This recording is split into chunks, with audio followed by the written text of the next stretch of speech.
না, আমরা নন্দিতবাড়িকে খবর দিতাম, নন্দিতবাড়ি আসতো না দলের প্রোগ্রাম কর্মসূচিতে। সেক্ষেত্রে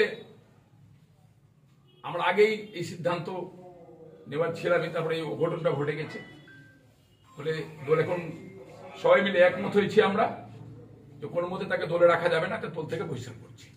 আপনাদের সিদ্ধান্ত রাজ্য অনুমোদন করলো না রাজ্যের সিদ্ধান্ত? দলীয় সিদ্ধান্ত, দলীয় সিদ্ধান্ত, তাকে দল থেকে বহিষ্কার করা হয়েছে। বলছি দাদা, নন্দিতবাড়ি দেখছে, পুলিশ তদন্ত করছে, আরো তদন্ত করবে। যদি দোষী কাউকে পায়, সে যে দলেরই হোক না কেন, পুলিশ তার অ্যাকশন নেবে। দাদা, যে পদটা ফাঁকা হলো, এই পদটা পূরণ করবেন কিভাবে? কাকে এই জায়গায়? দ্রুত গতিতে এটা আমরা ঘোষণা করব। রাজ্যের নিশ্চয়ই একটা নির্দেশ আমাদের কাছে আসবে।